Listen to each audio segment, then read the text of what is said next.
Last week, we were introduced to a great first episode of the Penguin series. In my opinion, I do believe that was the best pilot episode of any series I have seen in the last 5 years, and I still stand by that still to this day.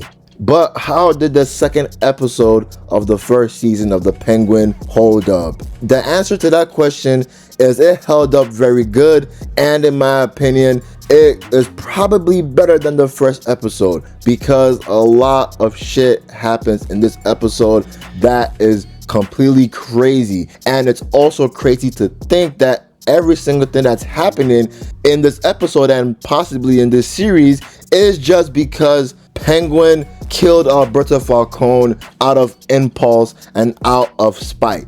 But the first act of episode 2, it starts off with Sophia Falcone. We're seeing that Sophia Falcone is still being affected by her trauma and by her PTSD, and she's also being really affected by the death of Alberto Falcone. So when she's in therapy, she is seeing all these weird visions about Alberto Falcone. Then she is about to have a manic episode when her doctor, Dr. Julian Rush, who I do think is probably Hugo Strange, but we'll have to see in this season. But Julian Rush is trying to calm Sophia down. He eventually calms her down, but he actually tries to help Sophia, but Sophia declines.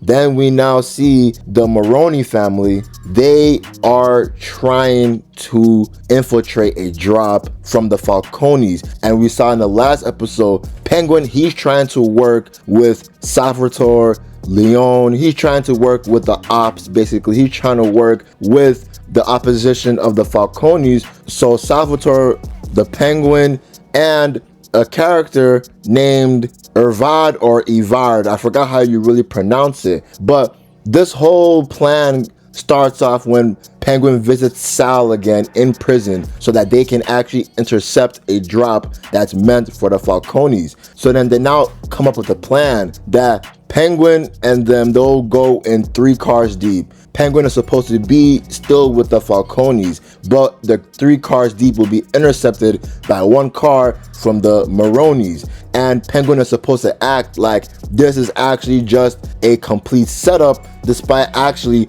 working with the Maronis to actually completely blindside the Falcones, get the drop, get the money, and humiliate them as well. So we now eventually see that take place with the drop, and it was a very funny scene at first because the guy that was driving the truck, he was trying to crack this joke. He was trying to say this joke to get people in a better mood to line up. It didn't work until Penguin now said a joke himself that people started to laugh. But the reason why he said that joke is to keep their nerves at bay. So then that car can come in, swoop in, and start to blast at the van and the other cars surrounding them. So when that happens, a lot of people get killed. The passengers get killed, the passengers in the other cars get killed, and we now see the driver, he's shot. Then he now realizes, oh, Penguin, you snaked us, you opped us. Then Penguin, as he's about to kill the guy, someone else now comes and kills the driver. So now the drop is successful. The betrayal of this little section is successful. Then we now see the fallout of it. The Falcone family are mad. Johnny Vitti, Sophia Falcone, and the rest are all mad at what has happened because it has made them look like a complete fool. It has humiliated them. It has made them look like nobodies. So the Falcone family, they're mad at that and they want revenge. But Sophia Falcone, she's still not letting up on the fact that her brother died, and she is starting to realize that it was an inside job. There's only one way someone could know about the route, only one way someone could know about the drop, and it had to have come from inside. At first they didn't really believe her, but they still said, okay, we will put some more men to watch over everything and to oversee everything so that we can actually see who is going in and out of the operations. But then after that conversation, they're still trying to cast out Sophia Falcone. They're still thinking that she's not capable yet of leading anything. They're still not trying to listen to her words when she's trying to say the traitor is coming from the inside. Really, she is actually right behind the Penguin, because Penguin is one step ahead of Sophia Falcone, but she's right on his tail on trying to find the murder. So Penguin, seeing that, Penguin trying to propose a deal with Sophia Falcone to work with Sophia Falcone, but Sophia does not want to work with Penguin. So after that, we now see that Penguin, he now goes home to his mom. His mom, she is becoming very ill because the gardener saw the mom outside on the ground, face down,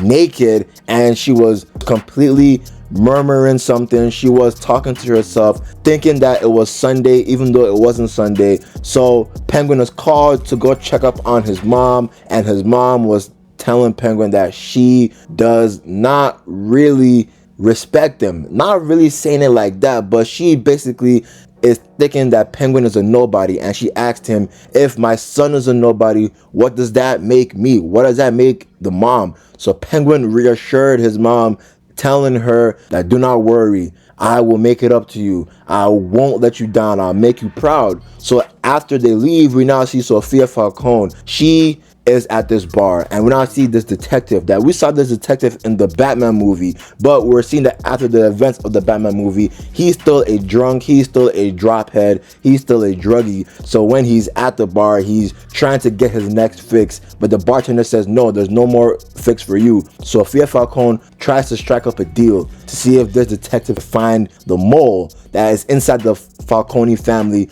that killed Alberto Falcone. So the detective reluctantly agrees after she now provides him drugs. So that after she provides him drugs, the detective now actually goes and finds someone who's actually close to the infiltration, close to the betrayal, and that is Evard. Remember, Evard and Sal worked with Penguin to do that whole infiltration and betrayal of the drop that happened early in the episode. So when they now get Evard, Sophia now brings Evard to the Falcone basement, because simultaneously the funeral for Alberto Falcone was going on, and Sophia, she saw old friends, she saw old family members, and she saw the media thinking of her as a serial killer, which she was, and they were saying that how is the hangman still roaming the streets of Gotham. Then as the episode is winding down, we're seeing that the Penguin has sent Victor Aguilar to try to steal some items from, I think it was Johnny Viti's car, but the plan was so that they could frame Johnny Viti.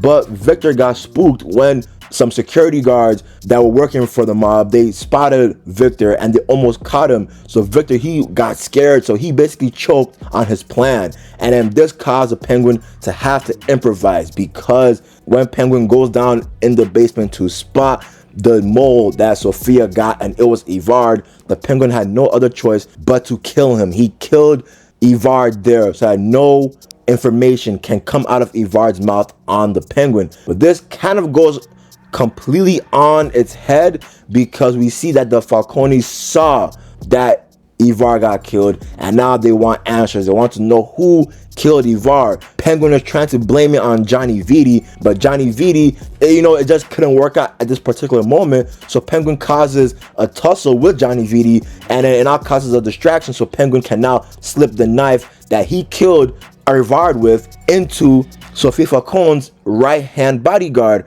Her right-hand bodyguard is Castillo, and when he does that and Castillo is framed, Sophia Falcone is ordering to kill Castillo, but Sophia Falcone's uncle kills Castillo instead. And Sophia Falcone, she's mad because she wanted that kill, but the uncle, he wants Sophia to take a vacation, to leave, to help herself. But Sophia doesn't want to do that, and the episode ends with the Penguin was tasking Victor to dig the graves of the two people that died, Castillo and Evard, because the Falcone family ordered him to. And Penguin almost left Victor in the grave because Victor, he choked on his mission. But Penguin eventually didn't do that, because it was a lesson to Victor, telling him that this is what happens when you fail a mission. You almost got me killed, you know what I mean? But the episode really ends when we now see that Sophia Falcone, she is not trying to leave Gotham. She wants the family's power because she feels that is her right. So then, since the family is casting her aside and is not trying to help her, she is going to the Penguin because the Penguin has been wanting to help her, but she's been declining him. But she's now actually trying to realize that, oh, maybe what he's saying is actually facts. So now they're gonna work together, and we're gonna see how this will be in the next episode. But man, another banger was dropped in this episode. I do really think this is a all-timer series, man. This Penguin show is actually so great in my opinion, man. And a lot of people just really love the show too. This show has great reviews all around. And when the season ends, we are probably going to be talking about this show being an all-timer, a masterpiece in my opinion, with the way the acting is, the story is, the action sequences, and the characters are, in my opinion. But that's the end of the video, man. This episode was very good. What did you guys think of this episode? I'm out. Peace.